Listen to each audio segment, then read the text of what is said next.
तो आइए दोस्तों, आज जानते हैं देश दुनिया की तमाम ताज़ा तरीन खबरों को। तो आप न्यूज़ को अच्छी तरह से जानने के लिए आप वीडियो के अंत तक जरूर बने रहिए। तो आइए शुरुआत करते हैं। सबसे पहले शुरुआत करते हैं बिहार से। बिहार में नवगठित नीतीश सरकार के मंत्रियों को मिला प्रभार, जाने किन्हें मिला कौन सा विभाग।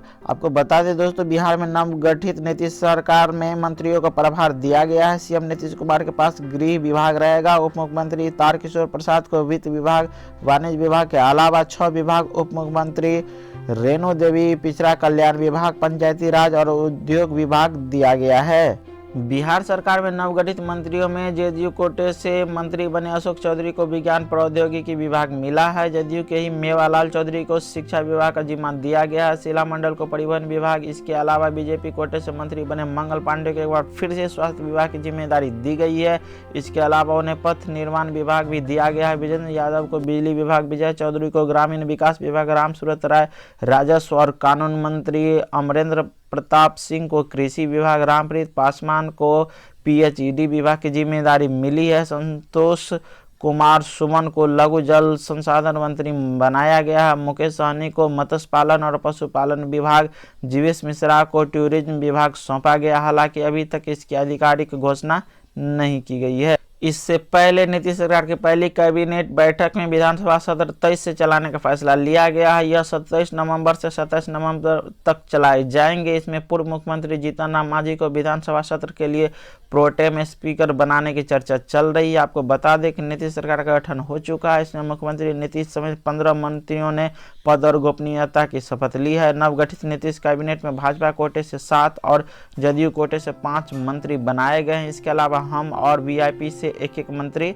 बनाए गए हैं। आप जानना चाहते हैं कौन कौन बनाए गए हैं मंत्री, तो जानिए। बीजेपी के कोटे से तारकिशोर प्रसाद, रेणु देवी, अमरेंद्र प्रताप सिंह, मंगल पांडे, राम सूरत राय, रामप्रीत पासवान, जीवेश मिश्रा। जदयू कोटे से विजय चौधरी, विजेंद्र यादव, अशोक चौधरी, मेवालाल चौधरी, शीला मंडल, हम से संतोष सुमन और वीआईपी से मुकेश सहनी मंत्री बनाए गए हैं।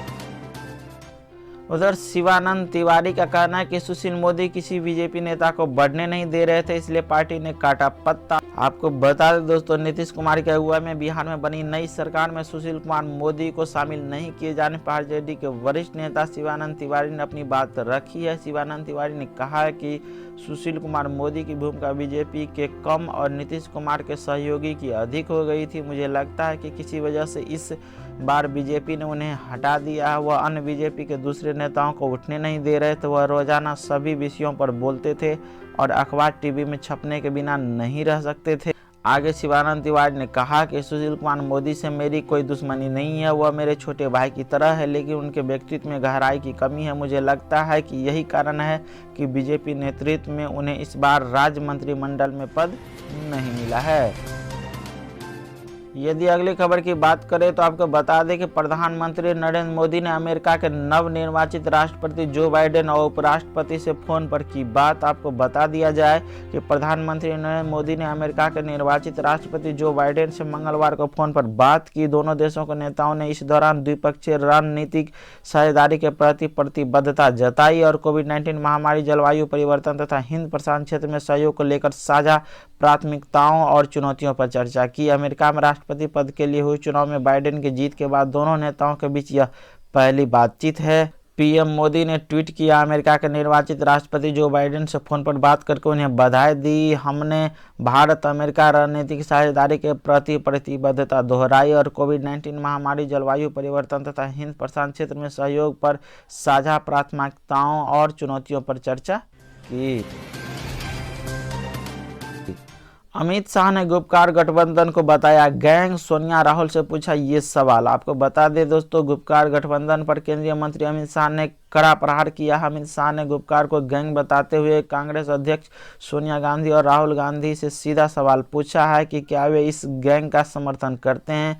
शाह ने कहा कि गुपकार गैंग कश्मीर में विदेशी ताकतों का दखल चाहता है। अमित शाह ने ट्वीट कर कहा, गुपकार गैंग ग्लोबल हो रहा है, वे चाहते हैं कि विदेशी सेना जम्मू कश्मीर में हस्तक्षेप करे। गुपकार गैंग भारत के तिरंगे का भी अपमान करता है। क्या सोनिया जी और राहुल जी गुपकार गैंग की ऐसी चालों का समर्थन करते हैं? उन्हें भारत के लोगों के सामने अपना रुख स्पष्ट करना चाहिए। गृह मंत्री ने एक अन्य ट्वीट में कहा, कांग्रेस और गुपकार गैंग जम्मू कश्मीर को आतंकवाद और अशांति के पुराने दौर में वापस ले जाना चाहते हुए अनुच्छेद 370 को हटाकर दलितों, महिलाओं और आदिवासियों के अधिकारों को छीनना चाहते हैं। यही कारण है कि उन्हें हर जगह लोगों द्वारा स्वीकार नहीं किया जा रहा है। आप यहाँ पर देख सकते हैं अमित शाह ने खुद ट्वीट करके ये बातें बताई, the Gupkar gang is going global. तो ये सारे जो ट्वीट है ये अमित शाह के द्वारा ही किए गए हैं। दिल्ली में कुछ जगहों पर फिर लग सकता है लॉकडाउन, सीएम केजरीवाल ने केंद्र को भेजा प्रस्ताव। आपको बता दें दोस्तों, राजधानी दिल्ली में कोरोना वायरस के बढ़ते प्रकोप के बीच दिल्ली के सीएम केजरीवाल ने इसके साथ ही कहा कि अब शादियों में शामिल होने वाले लोगों की संख्या घटकर फिर से 50 कर दी गई है। आपको बता दिया जाए, राष्ट्रीय राजधानी दिल्ली में मार्केट्स को फिर से बंद किया जा सकता है। बीते कुछ दिनों में लगातार बढ़े कोरोना के मामलों के बाद दिल्ली के मुख्यमंत्री अरविंद केजरीवाल ने केंद्र सरकार को प्रस्ताव भेज सकते हैं। मंगलवार को सीएम ने कहा, अगर भीड़-भाड़ कम नहीं हुई तो बाजार बंद करने की अनुमति के लिए केंद्र सरकार को प्रस्ताव भेजा जाएगा। सीएम ने कहा कि दरअसल दिल्ली में मामले बढ़ रहे हैं, ऐसे में हम केंद्र सरकार को एक समान प्रस्ताव भेज रहे हैं कि यदि आवश्यक हो तो दिल्ली सरकार उन बाजारों को कुछ दिनों के लिए बंद कर सकती है जहां कोविड प्रोटोकॉल्स का पालन नहीं किया जा रहा है और वे एक स्थानीय हॉटस्पॉट बन रहे हैं। आगे केजरीवाल ने कहा कि 750 आईसीयू बेड बढ़ाकर दिल्ली वालों की मदद करने के लिए मैं सेंट्रल गवर्नमेंट का शुक्रगुजार हूँ। सभी सरकारों और एजेंसियों ने कोविड-19 को नियंत्रित करने के अपने प्रयासों को दोगुना कर दिया है, लेकिन यह तब तक नहीं किया जा सकता जब तक लोग सावधानी नहीं बरतेंगे। मैं सभी से मास्क पहनने और सोशल डिस्टेंसिंग पालन करने की अपील करता हूँ। साथ ही उन्होंने कहा, जब कुछ सप्ताह पहले दिल्ली में कोरोना की स्थिति में सुधार हुआ तो केंद्र के दिशा निर्देशों के अनुसार शादी में शामिल होने वाले लोगों की संख्या 200 कर दी गई। अब इसे वापस लिया जा रहा है और केवल 50 लोगों को अनुमति दी जाएगी। यह प्रस्ताव एलजी के पास भेजा गया है।